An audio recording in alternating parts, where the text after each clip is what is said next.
Great. Welcome, everyone. I am so excited to welcome you to a conversation with Lindsay Gorman. My name is Lisa Shu. I head up partnerships at Deep Science Ventures Education.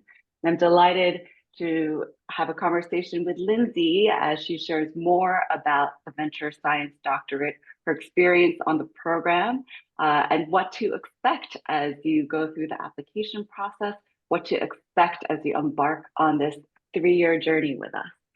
So, a bit of an intro. First, to Deep Science Ventures. We are a venture studio, a venture builder that builds scientific ventures. To date, we have built 39 companies, uh, three of which have been backed by Elon Musk, Sam Altman, and Bill Gates, solving the world's biggest problems in health, in climate, in agriculture, and in computing. The Venture Science Doctorate is the first PhD program fully accredited, the first PhD in invention, where the output is not another dissertation, another manuscript that is hidden behind a paywall. The output of the Venture Science Doctorate is your own scientific company, your own IP, your inventions, the patents at the end of the 3-year process. And this methodology is honed from the Deep Science Ventures methodology. So with the Venture Science Doctorate, we are reimagining the PhD from first principles. We're putting venture at the very heart of research. So with that, I would love to introduce briefly myself, and then I would love to ask Lindsay for an introduction, and then we'll have a conversation about what it's like to go through this process of this type of a PhD program. So I'm Lisa Shu. I have a 12-year academic career. I was a professor at London Business School. I attained my PhD at Harvard Business School. I actually embarked on the most entrepreneurial PhD there was out there. And yet, still, when I was a tenure track professor, I was still left with this feeling that my work could be more impactful than published in top tier scientific journals that go behind expensive paywalls that no one ever reads. I was frustrated by the lack of the traditional impact that I was frustrated by the lack of impact that we see in traditional models of education. And though I had invested many years into that career, I left due to this frustration. Since then, I have founded a school called the Newton Venture Program, which is a school for venture capitalists. And VC is a tiny asset class, it's a tiny amount of the capital in the economy that has catalyzed the largest companies that we know of. So 8 out of the 10 of the world's largest companies were catalyzed by venture capital. To date, Newton Venture Program has trained over 800 practicing and emerging managers across the global VC ecosystem. So I'm so proud of the community we have built, and I could see how the seeds that you plant early can grow into something much greater. I'm so excited to plant those seeds with the Venture Science Doctorate. Lindsay, I would love to turn to you, and I would love for you to give um, an introduction to your professional and your academic background before we begin our conversation. Thank you so much, Lisa. And let me just say, it's such a pleasure to be here talking to the webinar and prospective VSD students. This has been such an incredible, I think, start to a journey where I just have such a high alignment in with what Deep Science Ventures and the Venture Science Doctorate is trying to do. So thank you so much for taking your time. And I think, Lisa, you have such an inspiring background for us candidates to look towards, and yeah, really excited to be a part of it. But yeah, I'm Lindsay Gorman. I'm a physicist and computer scientist originally by training. I was going down the academic path over a decade ago, doing a PhD at Stanford in the applied physics department, and really felt like I wanted a little bit. I'm sure we'll get into this in the conversation. Wanted to have more societal impact. So I actually, 10 years ago, moved to Washington D.C. Where I've been working in the technology and national security policy space for that time.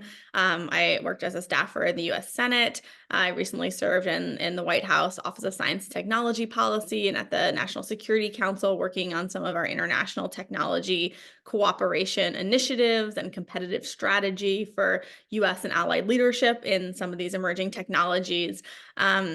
And now I run a research team at a DC think tank studying the technology competition. And I think, a big piece of that is making sure that democracies keep innovating, keep producing not only the research technologies themselves, but commercializing those technologies into companies that are going to support strong industries. And so I'm a candidate with the VSD program now after one semester. Wow. So I sometimes describe myself as a recovering academic because I spent 12 years in that training. And actually, there was a lot of pieces of it that I needed to unlearn. In your case, you have less to unlearn because you actually left a PhD program that is incredibly prestigious. And I'm sure that took a leap of faith and courage to make that change at that time. Can you share what aspects of the venture science doctorate are attractive to you, given that you've already been inside a world-leading PhD program? And what influenced you to join as one of our founding PhD candidates? Yeah, absolutely. I mean, I think one of the reasons that I was pulled away from my PhD program was that I felt like the sort of the societal impact was not the primary focus. And I think one of the reasons I've been so attracted to the VSD program is that it really, as you mentioned, puts venture at the heart of research. But I think it also has the societal impact piece of it too. I think that really came through in some of the materials and the founding materials about the venture science doctorate. That yes, it's about creating companies, commercializing research. I think that's a really novel way of doing research, sort of directed research with a goal of creating something rather than a goal of just adding to scientific knowledge, which I think is a very admirable and noble goal in its own right. So I don't mean to sort of downplay that as in terms of its importance. But for me, I think it was feeling like in my lifetime, I'm going to see the impact of that work. In a lot of physics research, the sort of societal impacts don't come about until maybe 100 years after the findings are discovered. So I personally wanted to be able to do something that I could, in my lifetime see the impact of. So that's, I think, what to me is so compelling about the VSD program, that it is about putting that venture at the heart of research, but also not just creating ventures for the sake of creating ventures. At the time when I was in Silicon Valley, and I think it's moved a little bit since, I felt like there was a fervor to just create a company for the sake of it. But I think what VSD really tries to do is leverage some of the amazing scientific innovations that are being developed in academia and elsewhere towards some real societal goals. Great. So I'm trying to put us in the headspace of those who've joined this webinar, and many of us have multiple options, and the PhD might not be the most direct route for some. What options were you considering when you discovered the venture science doctorate, and were you even looking for a PhD program at the time? Well, yes and no. I would say, for me, I was probably this was probably a non-traditional PhD program for a non-traditional PhD candidate. I already had significant work experience, and I had always sort of had the idea in the back of my head that I might want to finish my PhD at some point in some field. But it was really seeing the program itself that I think actually did lead me to apply. But I've thought about doing a PhD in, say, international relations, which is really relevant to my research, my policy research, or PhDs in other scientific fields. But I think, at this stage of my career, I really wanted to be more directed. I think, I'm really interested in sort of the intersection of AI and biotechnology. And so I have considered maybe doing a PhD in some kind of biotechnology field. But I felt like this program really would allow me to learn what I needed to learn in order to accomplish the goals, without kind of the added coursework and structure and maybe a little bit of the rigor as well, but without some of the added burdens that are traditional in the US, for example. These PhD programs are 5 to 6 years. Whereas I think, the VSD program, it takes a very nimble approach to learning and research and development.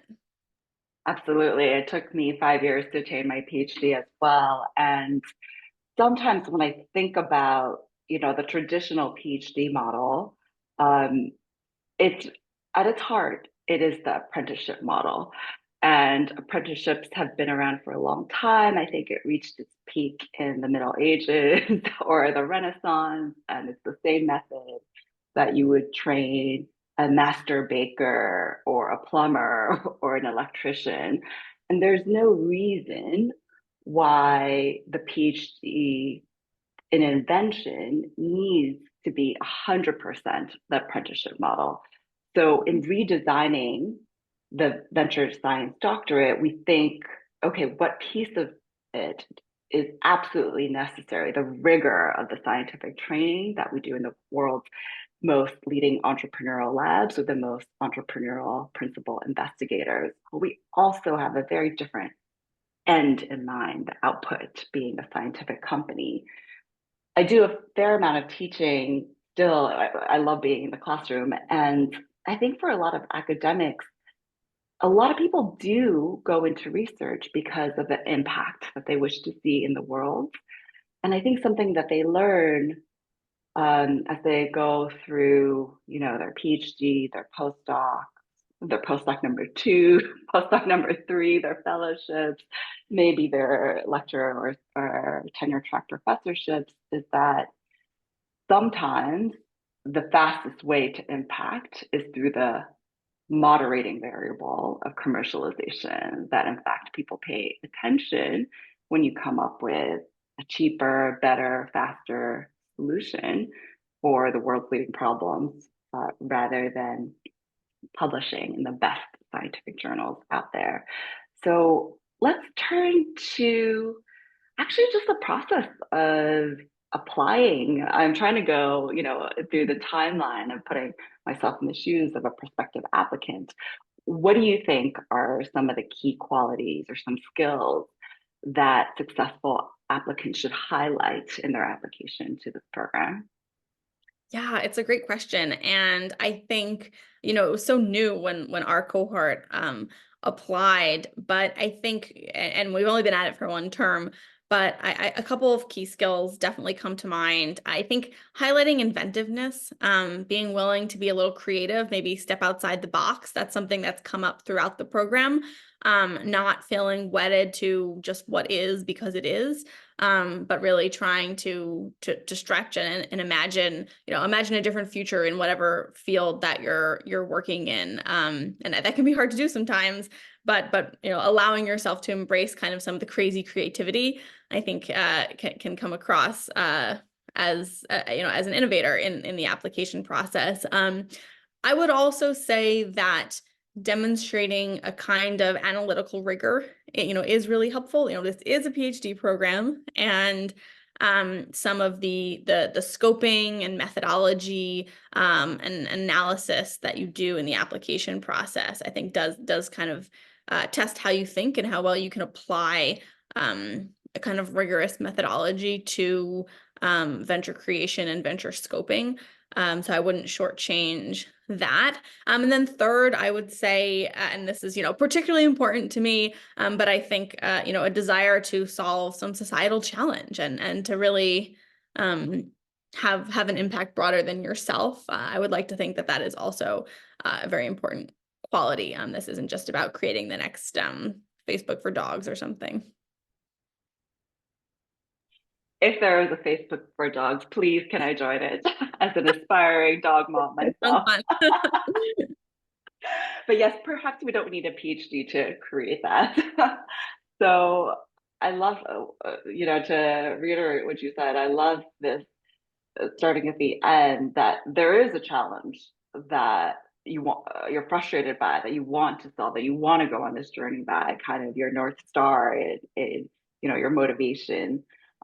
There is the ability to reason from first principles, and in some parts of your reasoning to suspend disbelief and just think if what has to be true for this to be true, what constraints do I see to this approach? And of course, yeah, the agility in critical thinking and analyzing kind of the different opportunities and the constraints that come with a big societal problem.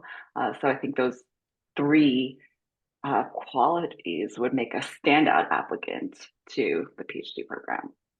Now, what do you think about the ways that the venture science doctorate and also the ways that the wider deep science ventures team, what do you think about kind of the interchange between the two, and how does that impact kind of your overall experience, your learning outcomes so far on the program? Well, I think one of the real benefits of having this program be really run from Deep Science Ventures is having access to just an incredible founder network within Deep Science Ventures and the companies that have started from Deep Science Ventures, but also beyond, to some of the government institutions that are funding this kind of research and commercialization work, some of the venture capital community that the Deep Science Ventures community is tied into. It almost feels like a cheat sheet a little bit on how to start a successful company, even as we're doing this more detailed research and scoping process. And I love that that is built in really right from the beginning. So I think it's been great to see how founders have taken the scoping that we're learning and actually translated them into the real world. It feels very practical, very hands-on, and I think a big part of that is because of interactions with the rest of the DSV community. That's great. Yeah, I think building off that experience in, creating scientific ventures, I think there's a lot of knowledge in that base, and there's a lot of like what not to do, which is really hard to figure out for the first time as an entrepreneur. Um, Now, I guess this is a fun question. I think, what do you think from a prospective candidate's perspective? What do they have to look forward to the most in venture science doctorate? Like, what are the most fun aspects of it for you? Oh my gosh, so much.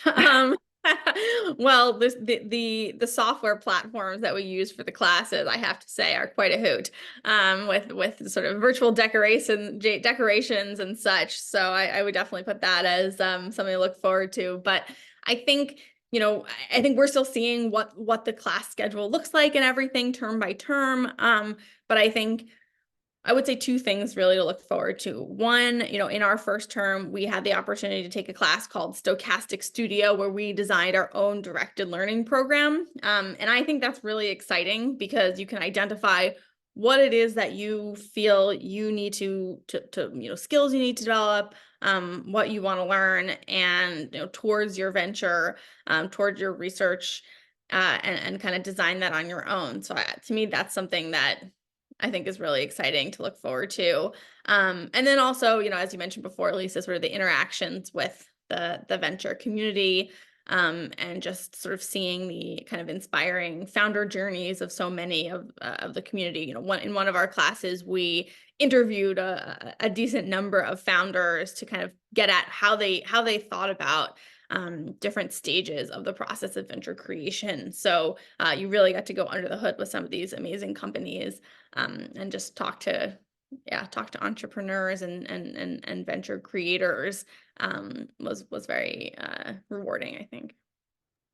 I think it's so helpful sometimes to learn in the footsteps of people who are just a few steps ahead of you rather than, an exited founder. I mean, I would love to meet them as well, but it's really, there's something uniquely inspiring about someone who's just one or two steps ahead of you. And I think somehow that authentic advice and connection can really go a long way. And in the sense that we're kind of fellow venturers, you and your cohort, um, and the wider deep science ventures community with 39 plus founding teams in place. Now, just on the more practical side, what are some tips, either on scoping, or what are some tips that you have for applicants in terms of preparing for the overall process? And yeah, any tips for standing out among the other applicants? I know we are hugely oversubscribed, but we want to take as many talented applicants as we can for the next cohort. No, and it's great to hear the enthusiasm. Yeah, I mean, I think definitely, demonstrating that societal impact, analytical rigor, and creativity, but, maybe more specifically in the scoping, don't be afraid to do the real research. I remember in our scoping application, I spent hours reading research papers on, and I don't know if it's the same topic, so I won't say what topic it was that our scoping was on, so as maybe not quite to give it away, but it was a medical topic that I knew absolutely nothing about, and I read probably, I don't know, 15, 20, 30 scientific papers on this one disease process that I had never encountered before. And really felt like by the end of it, got to understand what the landscape for, potentially curative approaches to that disease could look like. What were some of the drawbacks? And I'm not saying I'm an expert in that field now, but I certainly didn't shy away from digging into, scientific papers and scientific literature. And so even though this is kind of an entrepreneurship venture program, science really is at the heart of it. So I think, don't be shy about doing and reporting on the scientific research that you do as part of the scoping process. Right. Yeah, I think it, we are still standing on the shoulders of giants in terms of the foundational scientific research. But instead of, I guess, a traditional program where you're housed in one department with such deep expertise, we are sector agnostic. It's almost like having departments talk to each other on a regular basis, which is a wild idea in traditional academia, and interdisciplinary by design. But absolutely, I love that you highlighted that we are standing on the shoulders of giants, and actually that deep base of rigor and scientific knowledge at the frontier is still at the core of innovation. So very cool. So I have so many questions to ask you, but I wanted to take a moment here and address them from our audience. Just some quick housekeeping. Some questions are, can VSD students take on other commitments, part or even full time? And from the program perspective, it is a full time program. That's not to say that, I know you do a lot of public speaking. I think you were most recently at the Senate or the House of Representatives, influencing, you know, policy and scientific innovation policy in the US. So there are a lot of complementary activities in addition to the full-time program. And I have a question from Felix that the program notes that a science or innovation degree qualifies, asking to elaborate. And Lindsay, just as you say, it's really the interdisciplinary that's really encouraged, but don't be shy about, listing your credentials if you have that experience in conducting fundamental STEM, scientific research, and entrepreneurship experience is also very welcome because we do need all these parts to incorporate and lead a successful scientific company. I will return to these questions because I think the list is growing, but I wanted to return to our conversation before we go back to a question into the interlude. Let's move on to the actual experience of the program. So moving on from the application stage, um, what's been the most unique aspect for you? And add on, can you also highlight like a significant milestone or achievement that you've reached in your first half year of the program so far? Yeah, I think the most significant aspect has probably been sort of learning the scoping and the venture creation process. And maybe less tangibly also just being in an environment and in a mindset of thinking big. I don't think that's necessarily unique to the venture science doctorate or deep science ventures. I think that is a mindset that is embraced across entrepreneurial communities.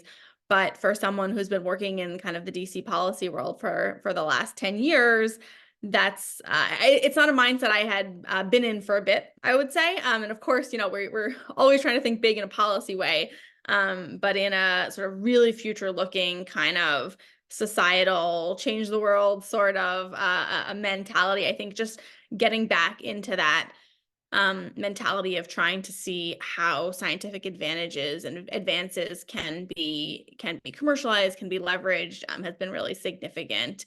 And then in terms of accomplishments, I think one of them was like for me, we put together a book on the fundamentals of creating deep science ventures. The four of us in the cohort sort of co-wrote this book that were the product of a number of interviews we did and our synthesis and analyses of those at different stages of the venture creation process. I in particular focused on defining and crystallizing a vision for a technology company. So I think, I think that product looks great. Would encourage folks to check it out. And I understand that the plan is to have future generations of cohorts and PhD students continue to build that book and that effort. So I think that's just a really tangible accomplishment and achievement that was really cool to be a part of. Fantastic. I have it in my bookshelf, and I actually had people sign that book as a yearbook. So we have each other's, messages and that celebratory, like milestone moment. It was really special as well. I would love to take this question from the audience, kind of turn my last question on its head, which is what are some of the most challenging aspects of the program so far for you? Yeah, I think probably the most challenging for me is kind of going back to the sort of balancing commitments. I am working full time while I'm doing this. So, it's an aggressive schedule to be sure. And I think also and this might not be the case for most of our applicants, but for folks who have been in the working world and professional world for some time now, getting back in kind of the student mentality of having homework to do, multiple times a week. I think but I would sort of wake up very early on the homework days. And so just sort of balancing all that, has been going well, but it's definitely something that, at least for me, I have to be really intentional about setting aside some time, maybe on the weekends or other times to focus on schoolwork. I think that's a challenge that's probably common to a number of folks in this position. In Washington, we have lots of folks doing similar things. But yeah, I would say that's been kind of the biggest challenge. But it's always it always forces you to be, I think, more organized and more intentional about your time. It probably is a preview of your life as a founder when you wish you had one or two clones. of you in your back pocket I always at any point in wish time. I Me too. There is a question here I thought would be really interesting for the group, which is a day in the life of the venture science doctorate or a week in the life. Pick which level of granularity. Can you kind of walk us through what that might look like? Yeah, I think I might go with a week in the life because it's probably a little bit Yeah. more interesting because we had our classes scheduled so that we would have two 3-hour classes on 2 days of the week, and there would be homework for each of those classes as well as for the other two classes. We had four classes in the term on a biweekly basis.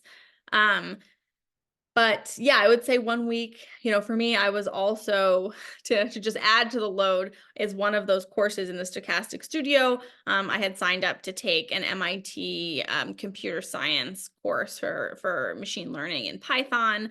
And that was an additional, I think, 12 hours a week of extra work beyond the, so I had a little bit. I'm hoping next semester is going to be a little bit lighter. So I would say, the week would really start probably Sunday. And I would do the homework for the computer science class, which was usually due on Wednesday. And then on Monday, I would do the homework for the Tuesday venture science doctorate class, which often involved making a presentation about the progress from the previous 2 weeks, presenting it to the class. On Tuesday, we would have the 3-hour session, which was always, I think that the sessions themselves are really fun. It does not feel like you're sitting in a boring lecture. Really interactive, just a really good time. Then, Wednesday or Tuesday night, I might finish up any last computer science homework that I had, do Wednesday morning. Wednesday, I would finish up the homework for Thursday. Thursday, we had another session. Maybe Friday, I took a bit of a break. And then Saturday would start again on the computer science homework and the other homeworks. So definitely a busy, sort of a busy week of homework and courses. And in that process, I think the homeworks varied significantly. A lot of times it was setting up interviews with founders and having those interviews. Sometimes it was doing more traditional kind of desk research, reading scientific papers, doing scoping. So it's the actual work itself, I think, is very varied and inventive.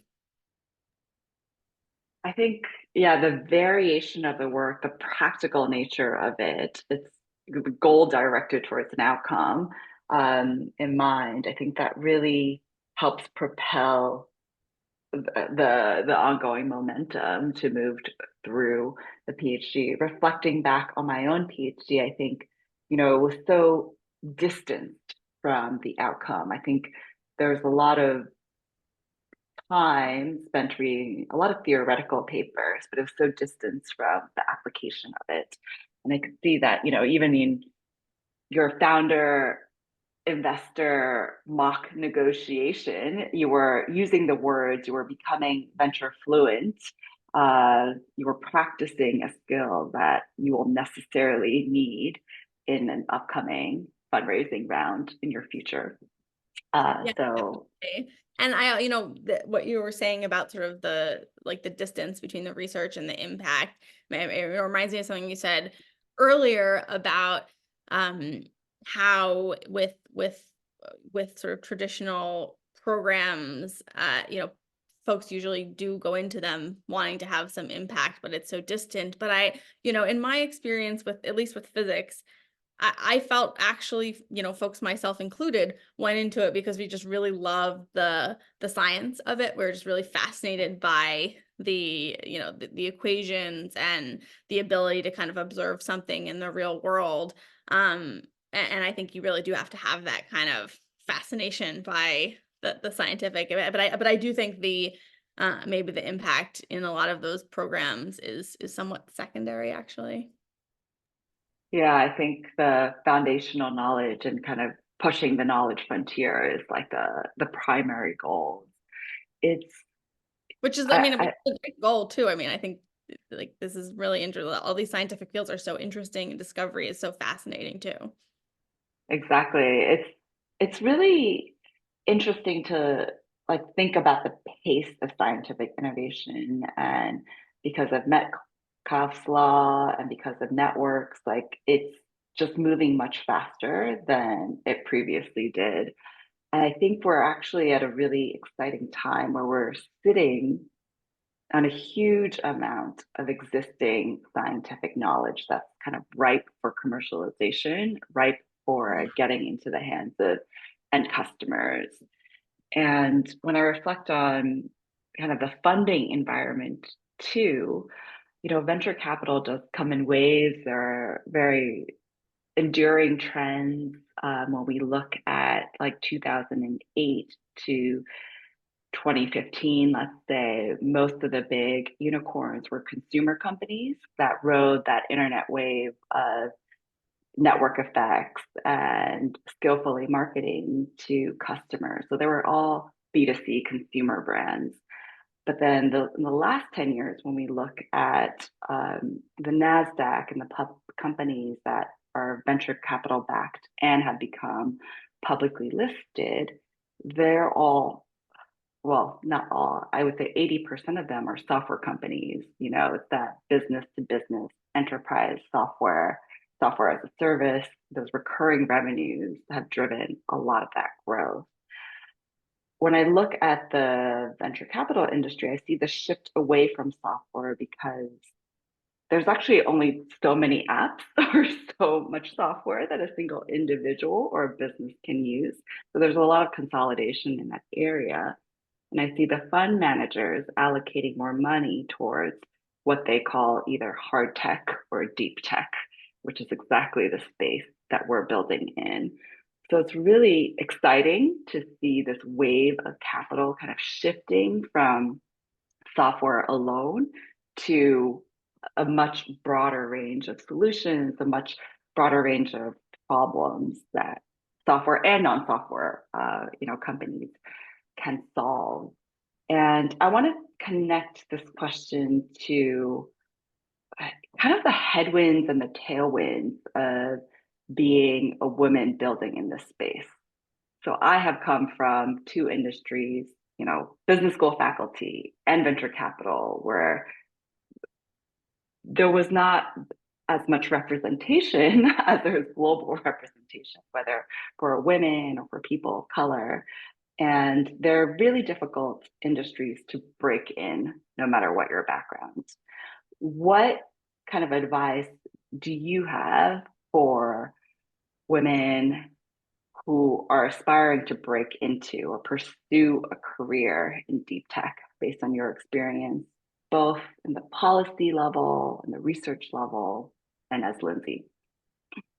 Yeah, heady questions for sure. But I would love to pick up on the first point you mentioned about the sort of changing winds of venture funding. And I think, if we look at the history of innovation and technology development, I do think it sort of ebbs and flows. And I think this was true of scientific discovery, as well as these more sort of commercially relevant fields like venture capital. Where you have sort of breakthroughs major breakthroughs are often followed by a rush and a wave of initiatives that build on that breakthrough. So for example, I think that a lot of the software companies that we saw spring up over the last decade, say, were really riding on the breakthroughs of the internet. The advances in processing power, the creation, of the mobile phone. That's why we could get all these apps.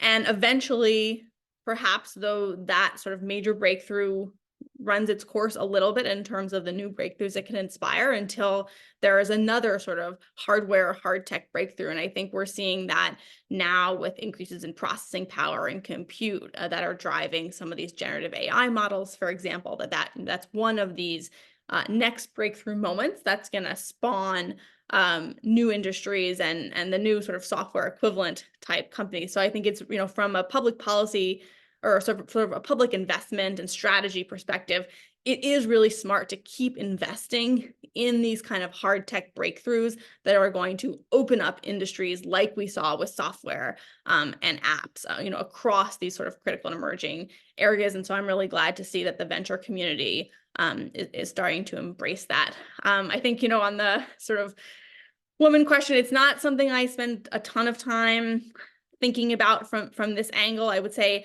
I think about it a lot as, a policy professional, because I often speak on a number of panels, and, we organize sessions and such. And, I really try to avoid the manels. That is one thing I definitely do. Having a token woman with all these guys is something I don't really want to be a part of. And when I'm organizing, I make sure to have a diverse representation there. So, and hire diverse candidates, gender and otherwise. So that's sort of how I do that in my own work. But in terms of advice, I think just kind of, I would almost maybe say ignore. I don't know if this is the best advice, but I would say ignore it a little bit. Just kind of do your thing. And, I think it's also good to sort of be mindful of, advancing other women and giving them opportunities, and echoing kind of their voices too, and maybe just being intentional about that. But I think that's advice for everyone. But otherwise, yeah, I don't know. For me, it's very, very familiar. I was in physics and computer science and national security policy. They're generally not the most, female heavy fields. So I think you just kind of have to have courage of conviction with your ideas, and pursue them, even if you get some naysayers, which you'll always get, no matter your gender, probably. So just sort of stick with it, and believe in, if you have an idea that you really believe in, go for it, and don't take no for an answer. I have to agree with that because I think that we all have our balance of headwinds and tailwinds that we navigate, and not all of those headwinds or tailwinds are visible. So it might be the gender, the ethnicity, that we present, but it's also just the hand that we're dealt, and where we grew up, the family that we're embedded in, and not all of those are visible to the outside world. And I think one of the reasons the venture science doctorate exists in its current form, which is globally distributed, fully funded, 2,500 UK Great British pounds monthly as a stipend, is to actually lift that barrier for many who cannot necessarily afford that risk of, going on the entrepreneurial path. Like, we want to lift those barriers and to enable more people to pursue scientific innovation. Great. So I want to turn back to our questions. Some of these are for me, and some of the questions are for you, Lindsay. We have so many questions here, so I'm going to try to pick and choose from those that I think will That is quite a few. that will pertain to as many people in the audience as possible. And for the audience members who don't get your question answered, I promise we will follow up directly with you to make sure that you have your question answered. But I want to just highlight, well, some basic things like what the application process looks like. One question came through. The application for the role closes at the end of this month. And once you successfully pass that first round, you will be invited to do a scoping exercise. We give you guidance to provide, materials on YouTube, provide definitions to help you with that exercise. Think about it as a case study in scientific thinking. The third part, if you progress past the scoping exercise, it's an interview with one of our team. And the last step is receiving your fully funded offer for a 3-year PhD. So I'm breaking down this journey into 4 seemingly easy steps, but I do want to urge people who are thinking about applying. We received over 700 applications to date, and that number is growing, and we're reviewing them on a rolling basis. So please, please, please don't wait to apply at the last minute because we want to review your application in time. We want to give it the full time and dedication. Apply early so that we can give as much time to that as possible. Something that I've learned from 10 years of teaching MBAs is that 2/3 of assignments would usually come in the last hour. And then 2/3 of that would usually come in the last minute that it's due. So I urge everyone for a 3-year PhD, we could do a little bit better than that. That's something I've learned from my world. Another question here is, and this one for you, I think, Lindsay, is what does the student culture look like? Mix of virtual, in person, intensive. Yeah, please give us a snapshot of that.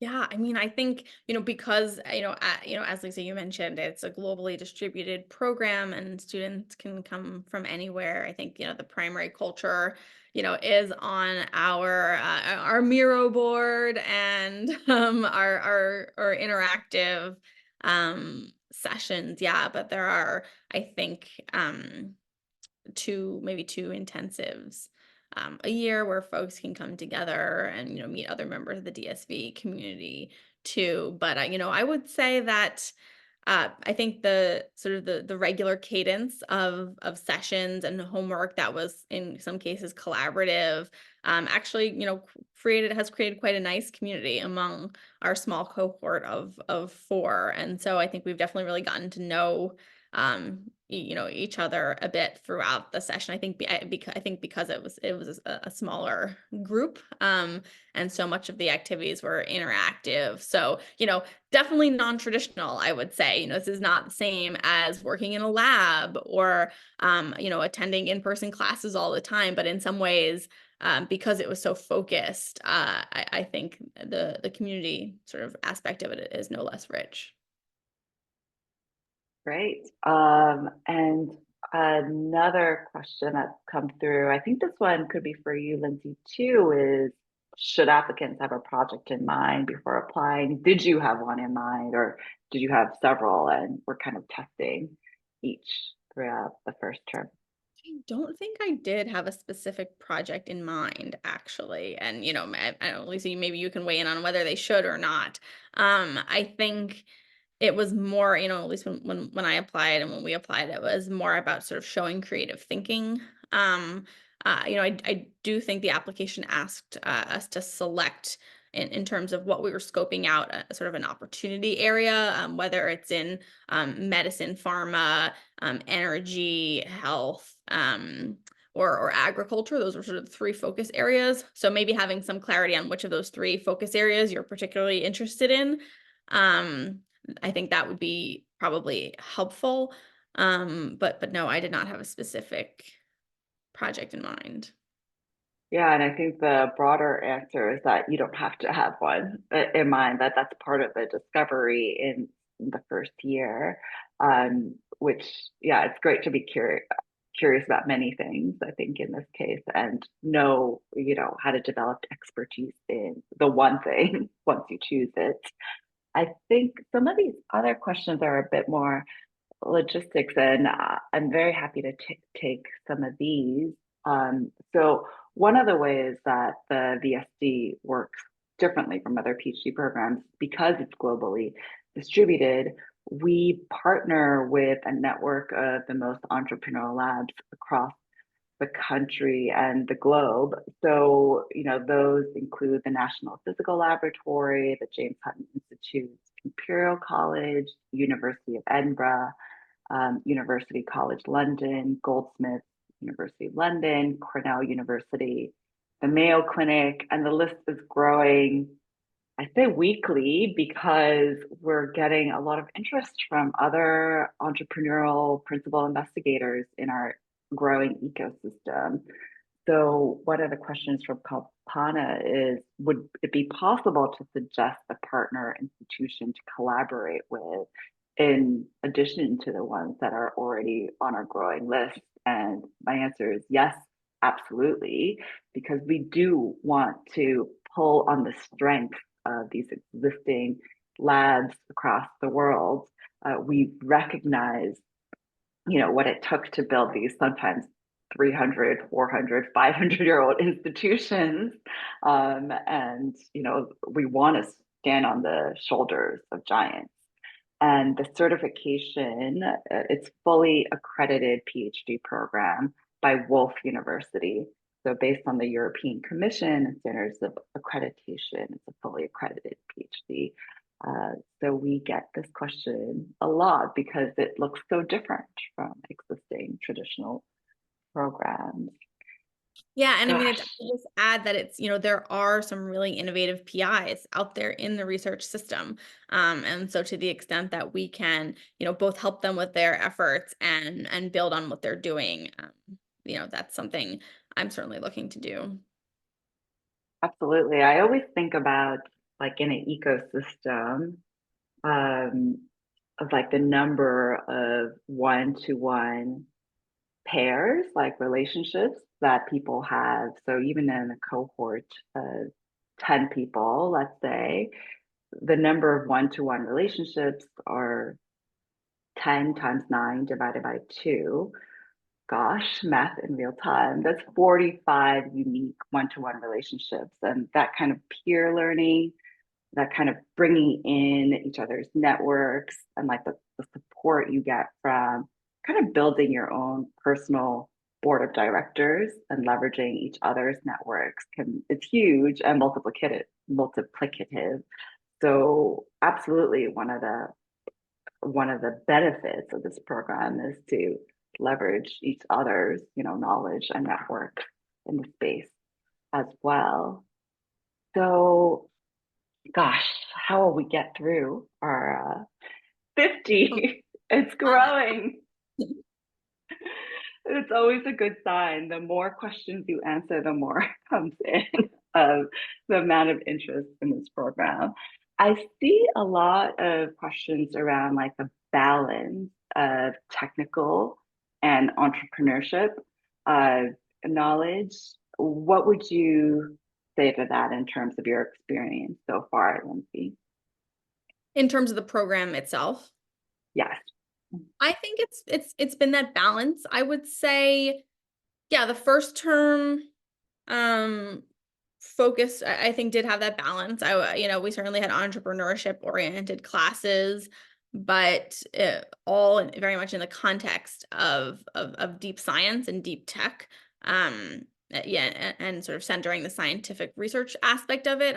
From what I understand of the program, is that I think in the second year we actually are going to be embedded in research labs, and so my understanding of it was the first year is maybe focused on some of these entrepreneurial skills, learning the scoping methodology for how to create a venture. And so maybe slightly more heavy on that. And then the second year, it will be slightly more heavy on the sort of scientific research side once we have a methodology for how to do that kind of directed research. So we're not necessarily starting, I think a traditional PhD would maybe start with the classes and research, and the coursework to do that research, and we're kind of doing it all at once maybe, but really trying to create an entrepreneurial foundation for directed research, as opposed to research as in its own right. So my understanding is that it's been a balance. I think maybe a little bit more heavy on the entrepreneurship skill side, on the front end, but for example, I've supplemented that with some of the computer science and AI, machine learning development and programming skills that I felt was essential to develop. So I think, yeah, it's a balance, I would say. Yeah, and I think it kind of reflects the balance of skills you need going forward, thinking through all the steps of the entrepreneurial journey. Each of these skills alone are necessary but not sufficient, and kind of the interplay. And I think interdisciplinarity is really one of the hallmarks of the entire program And that's experience. when, yeah, I think that's where kind of the most exciting innovations and breakthroughs come from when you're combining learning and findings from different fields. Absolutely. A lot of these questions I want to take, they are quite logistics based. So I think I might save those for direct messaging. But I really appreciate the 52 questions that we have in our queue and the amazing interest in the doctorate program. I want to end with just one question to you, Lindsay, which is what are you most excited about going forward? You know, you're in year one, there's 2 years and a half remaining in your program. What kind of things are you looking forward to? So two things. I would say I'm really looking forward to the research. Actually, I know we've sort of spent most of this webinar talking about how the VSD program, is really different from traditional research program. But that is something I'm really, really looking forward to. I do have that element, I think, in me of being fascinated by the science a bit too, even though I realize it's not the only thing I want to do. So I'm, yeah, personally very, very excited, especially in year two and kind of getting hands-on into some of the scientific discovery and research. And then, yeah, also secondly, I think one of the things I'm really excited about is I think in the first term, we learned the scoping methodology, we applied it to a problem set, but then, in kind of a mock way, we sort of picked a problem that we were interested in to learn the methodology, but I'm really excited to start over the coming terms, applying that methodology to a real problem that, yeah, I could see myself developing a company on and getting hands-on in that way. So I think, yeah, like a lot of exciting stuff ahead. Fantastic. I can't wait to see how this journey unfolds as well. So I'm just going to make some closing remarks. Thank you so much, Lindsay, for taking the time to have this conversation with me and with, in proxy mode, the prospective PhD candidates, applicants for the Venture Science Doctorate. It's been so heartening and helpful to hear about your experience and your tips for every stage of the application process, from thinking, is this for me, to how do I, stand out among other applicants. And it's been really amazing to hear about your experience so far, some highlights, some milestone, the challenges, and also what I'm most excited about going forward. Um, Thank you so much for the attendees of this webinar. I hope to meet many of you, and I'm really excited. We are only at the beginning of this journey. Thanks so much, Lindsay. Thank you, Lisa, for a great conversation.